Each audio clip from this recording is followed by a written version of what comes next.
கேள்வி பார்வையாளர்கள் வணக்கம். இந்த நேர்காணலில் நாம் சந்திக்க இருக்கும் சிறப்பு விருந்தினர் திராவிட இயக்க தமிழர் பேரவையின் துணை பொதுச் செயலாளர் வழக்கறிஞர் ராம வைரமுத்து அவர்கள். சார் வணக்கம் சார். வணக்கம்.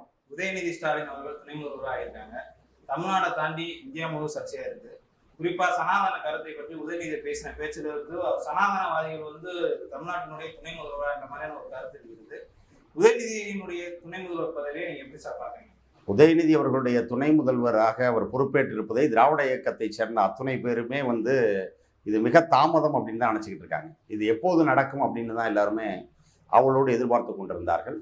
ஏனென்று சொன்னால் அண்ணன் உதயநிதி அவர்களுடைய வருகையின் போது பல்வேறு கருத்துக்கள் எல்லாருக்குமே இருந்தது. அவர் எப்படி இந்த அரசியல் களத்தில் செயல்பட போகிறாரு, கொள்கை ரீதியாக அவர் சரியாக வருவாரா என்பதை போன்ற ஐயம் இயல்பாக திராவிட இயக்கத்தவர்களிடையுமே இருந்தது. ஏன்னா திராவிட இயக்கம் எப்போவுமே ஒரு தலைவரை தேர்ந்தெடுப்பதற்கு முன்பாக யோசித்து இந்த தலைவர் நமக்கு சரியாக இருப்பாரா என்று யோசித்த பிறகு அவர்கள் பின்னால் அணிவகுப்பார்கள். ஆனால் அதற்கு பிறகு யோசிக்க மாட்டார்கள். அந்த தலைவரோடு அவர்கள் தோளோடு தோள் நிற்பார்கள். அப்படித்தான் அண்ணன் உதயநிதி அவர்கள் திராவிட முன்னேற்ற கழகத்துடைய இளைஞரணி செயலாளராக பொறுப்பேற்ற பிறகு அடுத்து தொடர்ச்சியாக சட்டமன்ற உறுப்பினராக அமைச்சராக அவர் வந்த பிறகு அவர் நடந்து கொண்ட விதம், இந்த கொள்கையின் பால் அவர் காட்டிய உறுதி, இது திராவிட இயக்க தொண்டர்களுக்கு மிகுந்த ஒரு நம்பிக்கையை ஏற்படுத்தியது. திராவிட முன்னேற்ற கழகத்தை, திராவிட இயக்கத்தை இனி அடுத்த ஒரு 25 ஆண்டுகளுக்கு, அடுத்த ஒரு 50 ஆண்டுகளுக்கு ஒரு வலுவான இயக்கமாக கொண்டு செலுத்துவதற்கு உதயநிதி அவர்கள் தான் தகுதி பெற்ற நபர் என்று. அதாவது வாரிசு அரசியல் அப்படின்றது வாரிசு எல்லாருமே அரசியல் தான். இப்போ நான் அடிப்படையில் நான் வழக்கறிஞர், ஆனால் நான் முதல் தலைமுறை வழக்கறிஞர். ஆனால் அதே நேரத்தில் என்னோடு படித்த வழக்கறிஞர்கள், என்னோடு பணிபுரிகிற வழக்கறிஞர்கள் பலர் பார்த்தீங்கன்னா 3 தலைமுறையாக 2 தலைமுறையாக வழக்கறிஞராக இருக்காங்க.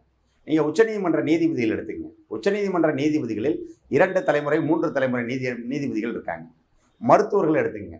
மருத்துவர்கள் அப்பா அம்மா மருத்துவர்னா பிள்ளை மருத்துவர் ஆகும். இப்படி அப்பா அம்மா அரசியல்வாதினா பிள்ளை அரசியல்வாதி ஆகலாம். அது தவறு கிடையாது. ஆனால் அதே நேரத்தில் இது மக்களால் தேர்ந்தெடுக்கப்பட்டவர்கள் வருகிறார்கள். இப்போ உதாரணத்துக்கு எடுத்துக்குவோம். நீங்கள் தமிழ்நாட்டில் இருக்கக்கூடிய வாரிசு தலைவர்கள் எல்லாம் பட்டியலிடுங்க. அதில் மிக முக்கிய நபராக அன்புமணி ராமதாஸ் இருப்பார். அன்புமணி ராமதாஸ் முதலில் எப்படி அரசியல் களத்துக்குள்ளே வந்தார்? மக்களை சந்தித்து வெற்றி பெற்றாரா? இல்லை. ஒரே இரவில் அவர் மாநிலங்களவை உறுப்பினராக கூட இல்லாத நிலையில் அவர் மத்திய கேபினட் அமைச்சராக நேரடியாக பொறுப்புக்கு வர்றார். அதன் பிறகுதான் 6 மாதத்துக்குள்ளாக கூட்டணி கட்சியாக இருந்த திமுக தான் இடம் கொடுத்து அவரை ராஜ்யசபா உறுப்பினர் ஆக்குது. அதே போல் ஜி.கே. வாசன் எடுத்துங்க. மூப்பனார் மறைவுக்கு பிறகு வாசனுக்கு அரசியல் வாசனையே தெரியாது. ஆனால் அதே நேரத்தில் மூப்பனார் மறைவுக்கு பிறகு என்ன செய்கிறாங்கன்னா அவரை தான் தலைவராகிறாங்க. அவர் அடுத்த மாநிலங்களவை உறுப்பினராகிறார். இன்னைக்கு வரைக்கும் ஜி.கே. வாசன் மக்களை சந்தித்து தேர்தலில் நின்றதே இல்லை. இப்படி வருகிறவர்களை நீங்கள் வாரிசுகள்னு சொல்லலாம். ஆனால் அண்ணன் உதயநிதி அவர்களோ இல்லை தளபதி மு.க. ஸ்டாலின் அவர்களோ தொண்டர்களோடு தொண்டர்களாக இணைந்து கட்சியில் பணியாற்றி அதன் பிறகு தான் அவங்க பொறுப்புக்கு வர்றாங்க. பொறுப்புக்கு வந்த பிறகும் கூட அவர்களை மக்களை நேரடியாக சந்தித்து தேர்தலில் நிற்கிறார்கள். அந்த மக்களுடைய ஆதரவை பெற்று அவர்கள் வெற்றி பெற்று தான் பொறுப்புக்கு வர்றாங்க. அப்போ அதை நம்ம வெறுமனே வாரிசு அரசியல் அப்படின்னு சொல்ல முடியாது. இன்றைக்கி இது போன்ற நடைமுறை வேறு கட்சிகளில் இல்லையா? இப்போ எடியூரப்பா மகன் எப்படி பாஜகவில் கர்நாடகாவில் பொறுப்புக்கு வர்றாரு, அதே மாதிரி இப்படி சொல்லிக்கிட்டே போகலாம். இவர் பியூஷ் கோயல் யார்? இப்போ மத்திய அமைச்சரவையிலேயே நீங்கள் சொன்னீங்கன்னா எவ்வளோ பேரை சொல்லலாம். ஜெயந்த் சிங்கா யார்? வசுந்தராவுடைய மகன் துஷ்யந்த் இல்லையா? இப்படி பட்டியலிட்டு கொண்டே போகலாம். ஆக ஒரு அரசியல்வாதியுடைய மகன் அரசியல்வாதியாக வருவதில் எந்த தவறும் இல்லை. ஏன்னா அவன் பார்க்குற சூழல், அவர் வளர்கிற சூழல் அப்படித்தான் இருக்கும். என்னுடைய தாத்தா ஆசிரியர், எங்கள் அப்பா ஆசிரியர். அப்போது நான் எனக்கு அந்த சூழல் பிடிக்கல, நான் வழக்கறிஞராக இருக்கேன். இப்படி அவர்களாக பார்த்து வேறு பாதைக்கு போனால் சரி. ஆனால் அவர்கள் அதே பாதையை விரும்புகிறார்கள் என்று சொன்னால் நான் ஆசிரியர் ஆகக்கூடாதுன்னு ஏதாவது கட்டாயம் இருக்கா? இல்லை. என் மனைவி ஆசிரியை. இப்படி அந்த பணி பிடித்ததுன்னா அந்த குடும்பத்தில் இருக்கவங்க அந்த பணிக்கு மீண்டும் போவார்கள். அது தவறுன்னு சொல்ல முடியாது. ஆனால் மக்களுடைய அபிமானத்தை பெற்று மக்களுடைய வாக்குகளை பெற்றுத்தான் இன்றைக்கு இந்த நிலைக்கு வந்திருக்கிறார். சேப்பாக்கம் திருவல்லிக்கேணி மக்கள் அவரை வாரிசு தானே இவர் அப்படின்னு சொல்லி தோக்கடிச்சிருக்கலாம்ல. சேப்பாக்கம் திருவல்லிக்கேணி மக்களுடைய ஆதரவை பெற்ற காரணத்தினால தான் அவர் சட்டமன்ற உறுப்பினராகிறார். சட்டமன்ற உறுப்பினராக இருந்து கொண்டே அவர் ஆற்றிய பணிகளின் காரணமாக அவரை அமைச்சரவையில் சேர்த்து கொள்ள வேண்டிய நிலை ஏற்பட்டது. இப்போ செஸ் ஒலிம்பியாடு போட்டி நடக்குது. அது நம்ம கைக்கு அது வந்ததே மிக ஒரு பெரிய விஷயம். எப்படின்னா அது வேறு நாட்டுக்கு முதல் கொடுக்கப்படுது, அந்த நாட்டை நடத்த முடியல. அப்போ இந்தியா நடத்த வேண்டிய கட்டாயத்துக்கு வருது. இந்தியாவில் எந்த மாநிலம் நடத்த முடியும் அப்படின்னு முதல்ல ஒன்றிய அரசு குஜராத்துக்கு கொடுக்குது. குஜராத் கையை விரித்து விட்டது. ஏன்னா இப்போ கடைசி நேரத்தில் எங்களால் இதை நடத்த முடியாது அப்படின்னு. அப்போ மிக குறைந்த கால அவகாசத்தில் தமிழ்நாடு வெகு சிறப்பாக செஸ் ஒலிம்பியாட் போட்டியை நடத்துது. அப்போது அதற்கான அந்த குழுவில் இருந்து மிகச்சிறப்பாக பணியாற்றியவர் சேப்பாக்கம் திருவல்லிக்கேணியினுடைய சட்டமன்ற உறுப்பினராக இருந்த உதயநிதி. அப்போ அதன் பிறகுதான் வந்து நீங்கள் எவ்வளோதான் பண்ணாலும் விளையாட்டுத்துறையின் மூலமாக கிடைக்கக்கூடிய முக்கியத்துவம் அப்படிங்கிறது ரொம்ப பெருசு. இப்போ இன்றைக்கும் பார்த்தீங்கன்னா ஒரு இன்டர்நேஷ்னல் கிரிக்கெட் கிரவுண்டு ஒரு ஊரில் இருக்குன்னா அந்த ஊருக்கு வந்து இன்டர்நேஷ்னல் மேப்பில் வந்துடும். இப்போ இங்கே வந்து ஒரு ஓடிஐ மேட்ச் நடக்கும், டெஸ்ட் மேட்ச் நடக்கும் அப்படின்னு. அப்போ அதன் மூலமாக ஒரு இன்டர்நேஷ்னல் டூரிசம் டெவலப் ஆகும். அப்போ அதெல்லாம் இப்போ வச்சு நம்ம அந்த செஸ் ஒலிம்பியாட் போட்டியை சிறப்பாக நடத்தினதுனால அப்போ இந்த விளையாட்டுத்துறையுடைய இதில் வந்து தமிழ்நாடு ஒரு மிக முக்கிய பங்கு வகிக்கணும் அப்படின்னு சொல்லி அந்த பொறுப்பை வந்து உதயநிதியிட்ட கொடுக்குறாங்க. அவர் இளைஞர்கள் மற்றும் விளையாட்டுத்துறை அமைச்சராகி இன்னைக்கு ஃபார்முலா கார் பந்தயத்தை கூட சென்னை வீதிகளில் நடத்தி காட்டினார். அப்போ வெகு சிறப்பாக அவர் அந்த துறையில் செயல்பட்ட காரணத்தினால் இன்னைக்கு அதுக்கு அடுத்த ஒரு பதவி உயர்வாக இன்றைக்கு துணை முதலமைச்சர் அவர் பொறுப்புக்கு வந்திருக்கிறார். இதை வெறுமன வாரிசு அரசியல் அப்படின்னு நம்ம சுருக்க முடியாது. உதயநிதி வந்து தலைவர் வீட்டு பிள்ளை, கலைஞரோட வீட்டு பிள்ளை மட்டும் கிடையாது. ஒட்டுமொத்த திராவிட முன்னேற்ற கழகத்தினுடைய எங்களில் ஒருவராக, எங்களில் ஒரு வீட்டு பிள்ளையாக, ஒரு என் மகன் துணை முதல்வராக இருக்கார், எங்கள் அண்ணன் துணை முதல்வராக இருக்கார் என்று அனைத்து திமுக தொண்டர்களும் கொண்டாடுகிற அளவுக்குத்தான் அண்ணன் உதயநிதியுடைய செயல்பாடு இருக்கு. நான் முன்னரே குறிப்பிட்டதை போல நீங்கள் கொள்கை ரீதியாக இவங்கெல்லாம் சரியாக வருவாங்களா அப்படின்ற ஒரு வினா வந்து அண்ணன் உதயநிதி மீது முதல் இருந்தது. ஆனால் அவருடைய செயல்பாடு பார்த்தீங்க அப்படின்னா ஒரு நேர்காணலில் வந்து அவர் ரேபிட் ஃபயர் கொஸ்டின் வருது. அவர்கிட்ட ஒரு வார்த்தைக்கு நீங்கள் ஒரு வார்த்தைக்கு பதில் சொல்லணும். அப்போ அதை வந்து அவர் மிக லாவகமாக கையாண்டார். அது இணையத்திலெல்லாம் வைரல் ஆயிருக்கும். இன்றும் கூட எல்லாராலையும் அந்த பேட்டியை பார்க்க முடியும். அப்போது அவரை நோக்கி கடவுள் என்று ஒரு கேள்வி கேட்கப்படுது. கொஞ்ச நேரம் கூட யோசிக்காமல் அவர் ரேபிட் ஃபயரில் அவர் கொடுத்த பதில் இல்லை. அப்போ இது வந்து ஒட்டுமொத்த பகுத்தறிவாளர்களுக்கு ஒரு மிக முக்கிய தான் யார் என்பதை உதயநிதி அடையாளப்படுத்தினார். எப்படி உங்கள் அடையாளம் என்னன்னு கலைஞர்கிட்ட கேட்டபோது நான் மானமிகு சுயமரியாதைக்காரர் அப்படின்னு சொன்னாரோ அதே போல உதயநிதியை நோக்கி கடவுள் என்ற கேள்வி எழுப்பப்பட்டது, அவர் இல்லை என்ற பதிலை கொடுத்தார். அதே போல வந்து பிரதமர் என்ற கேள்வி எழுப்பப்பட்ட போது அவர் விபி சிங் அப்படின்னார். அதுதான் அந்த சமூக நீதி உணர்வு தான் வந்து உதயநிதி அவர்களை வந்து எல்லா திராவிட இயக்க தொண்டர்களாலும் கொண்டாடப்படுகிற ஒரு தலைவராக இன்றைக்கு அவர் உயர்ந்திருக்கிறார். அவருடைய தலைமையில் இந்த திராவிட இயக்கம் இன்னும் பல நூற்றாண்டு காலம் சிறப்பு. ஏன்னா திராவிட இயக்கம் வந்து இன்றைக்கு நூற்றாண்டை தாண்டி இருக்கிறது. திராவிட முன்னேற்ற கழகம் பவள விழா கண்டிருக்கிறது. இந்த சூழலில் அவருடைய செயல்பாடுகளின் மூலமாக இது இன்னும் ஒரு உச்சத்தை தொடும். நீங்களே கேள்வியில் எழுப்பினதை போல சனாதனத்தை நோக்கி அவர் எழுப்பிய கேள்வி வந்து ஒட்டுமொத்த இந்தியாவிலும் ஒரு மிகப்பெரிய அதிர்வலைகளை ஏற்படுத்தியது. பொதுவாக ஒரு மேற்கோள் சொல்லுவாங்க, உன் இனத்தில் வந்து யாரோட பெயரை சொன்னால் உன் எதிரிகளுக்கு அச்சத்தால் குலை நடுங்குகிறதோ அவர்தான் அந்த இனத்தின் உண்மையான தலைவர். அந்த வகையில் உதயநிதி சனாதனத்தை பற்றி பேசும்போது ஒட்டுமொத்த இந்தியாவில் இருக்கக்கூடிய சனாதனவாதிகளுக்கு வயிறு எரிந்தது. அப்போ முடிவு செய்து விட்டோம், உதயநிதி தான் இந்த இனத்துக்கான அடுத்த தலைவர். இப்போ சீனியர் அமைச்சர்லாம் பல்வேறு நபர்கள் இருக்காங்க. உதயநிதி அவர்களுக்கு துணை முதல்வர் கொடுக்கறது என்ன தகுதி இருக்குன்னு கேட்குறாங்க. அதாவது இப்போ நீங்கள் துணை முதலமைச்சர் ஆவது இல்லை அமைச்சர் ஆவது அப்படிங்கிறதுக்கு வந்து பொதுவாக தகுதிகள் இல்லை. ஒரு இயக்கத்திற்கு அவர்கள் எவ்வளவு தூரம் பங்களிப்பு செய்திருக்கிறார்கள், இல்லை அந்த துறை சார்ந்த அவர்களுடைய அனுபவம் அறிவு எப்படி இருக்கிறது அப்படிங்கிறது தான். இப்போ துணை முதலமைச்சருக்கு வந்து இன்னைக்கு உதயநிதி நிறைய சீனியர் அமைச்சர்கள் இருக்கிறப்போ உதயநிதி எப்படி துணை முதல்வர் ஆனார் அப்படின்னு ஒரு கேள்வி எழுப்பப்படுதுன்னு வச்சுக்கோங்களேன். இப்போ உதயநிதியை விட அரசியல் அனுபவம் பெற்ற மூத்த தலைவர்கள் இருக்காங்க. அவரே பலமுறை சொல்லியிருக்கிறார், நான் வந்து உங்களை எல்லாம் கம்பேர் பண்ணும்போது நான் ரொம்ப சின்னவன் அப்படின்னு சொன்னார். அதன் காரணமாக தான் அவருக்கு சின்னவர் என்ற பெயரே வழங்கப்பட்டது. அந்த அளவுக்கு மூத்த தலைவர்களை உதயநிதி அவர்கள் மதிக்கிறார். அதில் எந்த ஒரு மாற்று கருத்துமே இல்லை.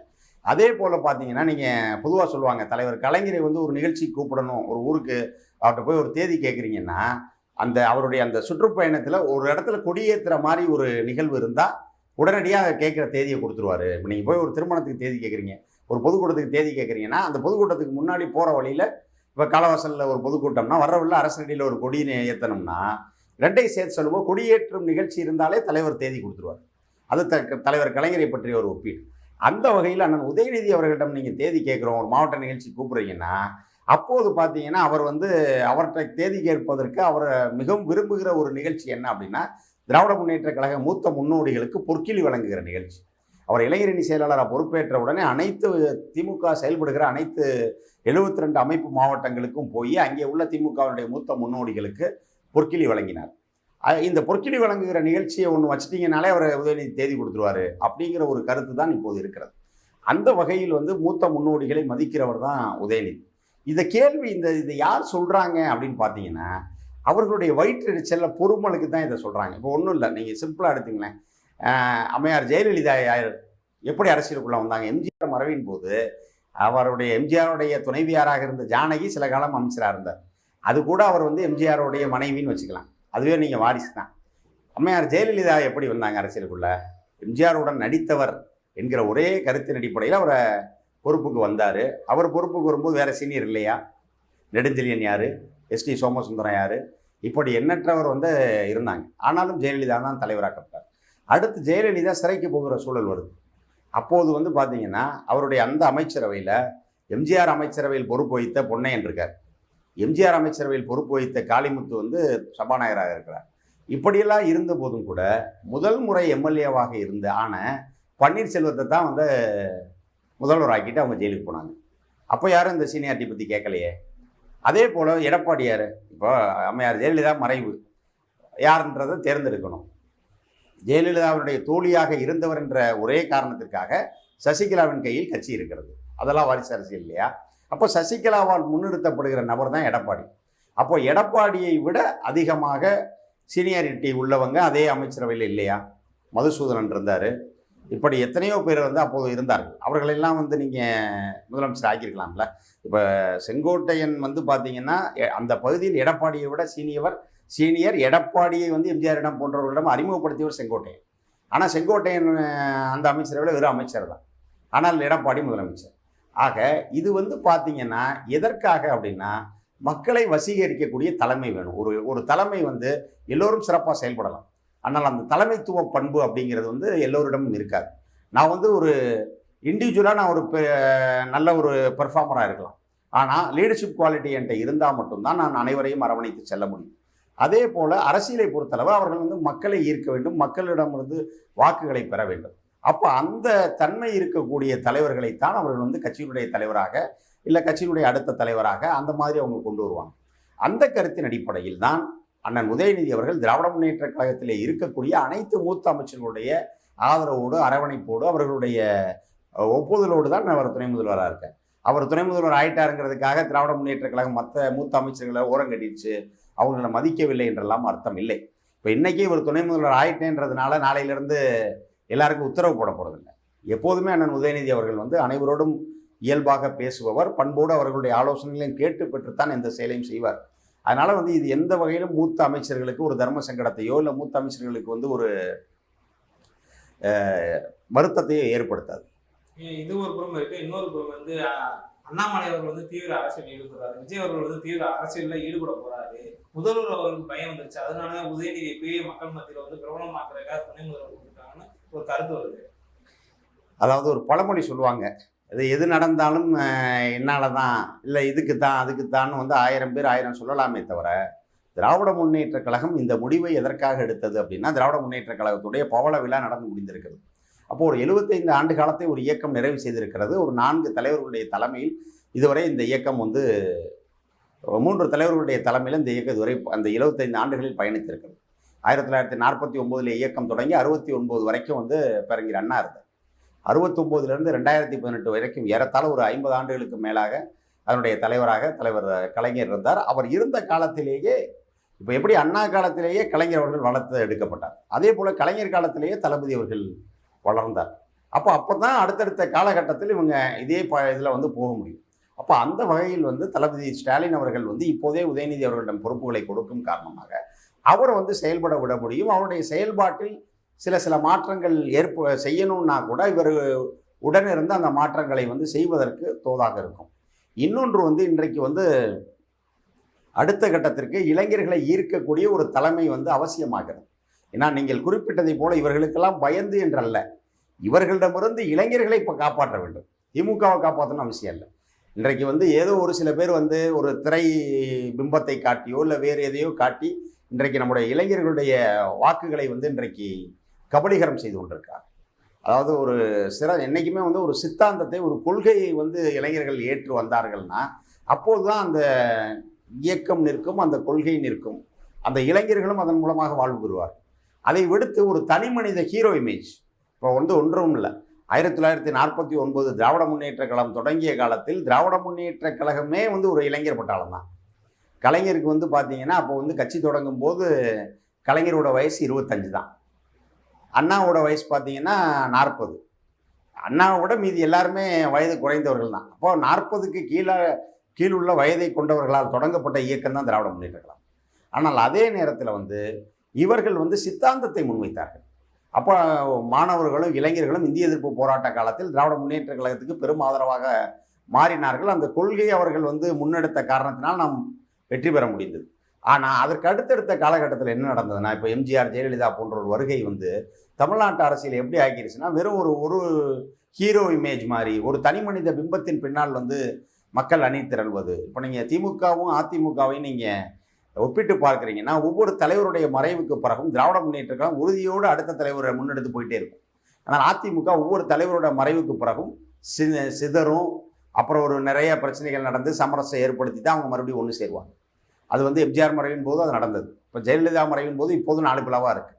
ஆக இதையெல்லாம் வந்து இப்படி இளைஞர்கள் வந்து சீர்கெட்டு வேறு பாதைக்கு போய்விடக்கூடாது. இன்றைக்கு விஜயா இருக்கட்டும், இல்லை சீமானா இருக்கட்டும், இப்படிப்பட்டவர்களை நம்பி நம்முடைய இளைஞர்களுடைய எதிர்காலம் வீணாகி விடக்கூடாது அப்படிங்கிறதுக்காக தான் இந்த இளைஞர்களுக்கு இந்த திராவிட இயக்கத்தினுடைய நன்மை என்ன, திராவிட இயக்கம் என்ன மாற்றங்களை இந்த மண்ணிலே ஏற்படுத்தி இருக்கிறது அப்படிங்கிறத நம்ம கொள்கை ரீதியாக, சித்தாந்த ரீதியாக ஒரு புரிதலை ஏற்படுத்தும்.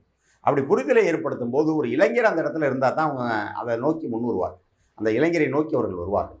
அந்த வகையில் பவளவிழா கண்டிருக்கக்கூடிய இந்த இயக்கம் வந்து புதுவைய இளைஞர்களை உள்ளே கொண்டு வர வேண்டும் என்று சொன்னால் அதற்கு ஒரு இளைஞர் வந்து ஒரு முக்கிய பொறுப்பிலே இருந்தால்தான் சிறப்பாக இருக்கும் அப்படின்னு எல்லாரும் சிந்தித்து ஆலோசனை சொன்னதன் அடிப்படையில் தான் இன்றைக்கு உதயநிதி அவர்கள் துணை முதல்வர் ஆயிருக்காரே தவிர அதுக்காக விஜயை பார்த்து பயப்படுறோம், இல்லை அண்ணாமலையை பார்த்து பயப்படுறோம், சீமானை பார்த்து பயப்படுறோன்றதெல்லாம் இங்கே எதுவும் இல்லை. ஏன்னா இவங்க யாருமே வந்து அரசியலில் குறைந்தபட்சம் தான் போட்டியிட்ட இடங்களில் கூட வெற்றி பெற்றவங்க இல்லை. நாளைக்கு விஜய் வந்தாலும் இதே நிலைமை தான். அவர் ஒரு தொகுதியில் வெற்றி பெறுவாரான்றதே சந்தேகம். அவர் நிறுத்துகிற வேட்பாளருடைய நிலைமை இன்னும் மோசம். இன்றைக்கி சீமான் 10 ஆண்டுகளுக்கு மேலே கட்சி நடத்துகிறாரு. அவருக்கு நின்ன இடத்துல அவர் கூட ஜெயிக்கலை. அண்ணாமலையோட நிலைமை அதுதான். அதனால் இவர்களெல்லாம் பார்த்து இந்த ஒரு பேரியக்கம் பயப்படுது அப்படிங்கிறது வந்து ஏதோ தனக்குத்தானே அவர்கள் சொல்லிக் கொள்ளுகிற ஒரு இன்பத்திற்காக அவர்கள் சொல்லிக் கொள்கிறார்களே தவிர அது உண்மை அல்ல. உதயநிதி அவர்கள் வந்து துணை முதல்வர் ஆகிட்டாங்க. எதிர்காலத்தில் தமிழ்நாட்டில் எந்த மாதிரியான திட்டங்களை தமிழ்நாட்டு வளர்ச்சி பதவிக்கு கொண்டு செல்ல வாய்ப்பு இருக்கு? அதாவது பார்த்தீங்கன்னா, இப்போது திராவிட மாடல் ஆட்சி வந்ததிலிருந்தே பார்த்தீங்கன்னா நம்முடைய இளைஞர் மாணவர்களை குறிவைத்து தான் முக்கியமான திட்டங்கள் எல்லாம் கொண்டு வரப்பட்டிருக்கு. அப்போ இந்த திட்டங்களை எல்லாம் நம்ம உதயநிதி அவர்கள் தொடர்ந்து முன்னெடுத்து செல்வார். இந்த திட்டங்களுடைய அடுத்தடுத்த கட்டங்கள் அப்படிங்கிறது, அதோடைய வீரியம், வீச்சு அப்படிங்கிறது வந்து இன்னும் பல மடங்காகும். இப்போ உதாரணத்துக்கு எடுத்துக்கிட்டோம்னா, நம்முடைய இந்த திராவிட மாடல் ஆட்சி வந்த பிறகு நம்ம கொடுத்த ஒரு மிக முக்கிய திட்டம் வந்து நான் முதல்வன் திட்டம். இந்த இளைஞர்கள் மாணவர்களுக்கு ஏற்ற ஒரு திட்டம். என்ன அப்படின்னா, அவர்கள் வந்து தங்களுடைய பாடத்திட்டத்தில் பயிலாத முக்கியமான வந்து ஒரு ஸ்கில் ஓரியன்ட் கோர்ஸுகளை வந்து நான் முதல்வன் திட்டம் மூலமாக கொடுக்குறாங்க. அதே போல் வந்து ஃபாரின் லாங்குவேஜஸ் கற்றுக் கொடுக்குறாங்க. அப்போது இதை மட்டும் கொடுத்துட்றாங்க. ஆனால் அவன் வேலைக்கு ஒரு இடத்துல போய் நிற்கணும். அடுத்து என்ன பண்ணாங்கன்னா, இதே நான் முதல்வன் திட்டம் மூலமாக அவங்களுக்கு ஒரு பிளேஸ்மெண்ட் ட்ரைவ் எல்லாம் இது போல் வேலைவாய்ப்பு முகாம்கள் நடத்தி அவர்களுக்கு வேலையும் அவங்களே வாங்கி தராங்க. அப்போது இவ்வளவு பேர் படித்து வெளியில் வரும்போது இவர்களுக்கு வேலை கொடுக்கணும். அப்போ வேலை வாய்ப்பை பெருக்க வேண்டும் என்று சொன்னால் புதிய நிறுவனங்கள் வரணும். அப்போ என்ன பண்ணுறாங்க, முதலீட்டாளர் மாநாடு நடத்தி புதிய முதலீடுகளை வந்து இங்கே ஏற்படுத்துகிறாங்க, புதிய தொழிற்சாலைகளை ஏற்படுத்துகிறாங்க. அப்போ முதலீடுகளை ஈர்ப்பதற்காக முதல்வர் வந்து வெளிநாடு பயணம் போகிறார். இப்போ இது எல்லாமே பார்த்திங்கன்னா தொடர்ச்சியாக ஒரு சைக்கிளில் நடந்துக்கிட்டே இருக்குது. அப்போது இப்போ புதிய புதிய நிறுவனங்கள் வருகிறது. நாம் கனவிலும் கூட எதிர்பார்க்காத ஏஐ, ஆர்டிஃபிஷியல் இன்டெலிஜென்ஸ் போன்ற கோர்சஸ் வந்து இன்றைக்கு இந்த மாணவர்கள் நடத்தப்படுது. அது ஏஐ பேஸ்டு இண்டஸ்ட்ரீஸே இன்றைக்கி தமிழ்நாட்டுக்குள்ளே வர தொடங்கி இருக்கிறது. அப்போ இதெல்லாம் வந்து மிக முக்கியமான மாற்றம். அப்போ இதெல்லாம் நீ படிக்க வரணும்னா அவங்களுக்கு வந்து வீட்டில் குடும்பத்தில் ஒரு கஷ்டம் இருந்தால் அவர்கள் படிக்க வருவதே கடினம். அப்போ அப்படி படிக்க வர்றவங்களுக்கு நம்ம என்ன உதவி செய்ய போகிறோம்? அப்போ அதன் காரணமாக வந்த திட்டம் தான் புதுமை பெண். பெண்களுக்கு வந்து அரசு பள்ளியில் நீங்கள் படிச்சிருந்தால் உங்களுக்கு மாதம் 1000 ரூபாய். அப்போ இன்றைக்கி உதாரணத்துக்கு ஒரு 3 ஆண்டு வந்து பிஎஸ்சியோ பிஏஓ ஒரு அண்டர் கிராஜுவேட் கோர்ஸ் படிக்கக்கூடிய ஒருவருக்கு மாதம் 1000 ரூபாய்னா வருஷத்துக்கு 12,000 ரூபா, 3 வருஷத்துக்கு 36,000 ரூபா. இந்த 36,000 ரூபாய் வந்து அவன் வேண்டியதை படித்துக் கொள்வதற்கு, புதிய தன்னை வந்து இன்னும் இம்ப்ரூவ் பண்ணிக்கிறதுக்கு அவங்களுக்கு ஒரு அடிஷ்னல் மணியாக இருக்கும். அதே போல் அடுத்து பையங்க மட்டும் என்ன பாவம் செஞ்சாங்க, பொண்ணுங்க மட்டும் காசு. அப்போ அடுத்து இந்த ஆண்டிலிருந்து தமிழ் புதல்வன் திட்டம் அதே போல் வந்து மாணவர்களுக்கும் கொடுக்கப்பட்டிருக்கிறது. இப்படி மீண்டும் மீண்டும் நாம் எதை முன்வைக்கிறோம் அப்படின்னா கல்வியைத்தான் முன்னிறுத்துகிறது. திராவிட இயக்கத்தினுடைய கொள்கை என்னென்னா படி படி படி தான். அப்போ அவர்களை படிக்க வைப்பதற்காக, படித்தவர்கள் நல்ல நிலைக்கு கொண்டு வருவதற்காக இந்த வேலைகள் எல்லாம் இன்றைக்கு செய்து கொண்டிருக்கிறோம். இந்த வேலைகள் அனைத்துமே அண்ணன் உதயநிதியுடைய துணை முதல்வரான பிறகு இந்த நிகழ்வை வந்து அவர் இந்த திட்டங்களை இன்னும் முழு வீச்சிலே அவர் கொண்டு செல்வார். இதற்போக ஏற்கனவே நான் குறிப்பிட்டது போல இந்த விளையாட்டுத்துறையில் நம்முடைய இளைஞர்கள் மாணவர்கள் வந்து மிக முக்கிய அளவில் போகணும். இப்போ அதனால் பதக்கத்திற்காக நம்ம வெளிநாட்டுகளில் சர்வதேச பந்தயங்களில் பதக்கம் வெல்வதற்கு நிறைய பரிசு தொகை அறிவிக்கப்பட்டிருக்கிறது. அப்போ இதன் மூலமாக விளையாட்டுத்துறையிலும் நம்மவர்கள் வந்து முன்னேறுவதற்கான வாய்ப்புகளையும் வந்து அண்ணன் உதயநிதி அவர்கள் ஏற்படுத்துவார். உதயநிதி அவர்களுடைய துணை முதல்வர் குறித்து பல்வேறு கருத்துக்களை பயன்படுத்தி நன்றி சார். வாய்ப்புக்கு நன்றி, வணக்கம்.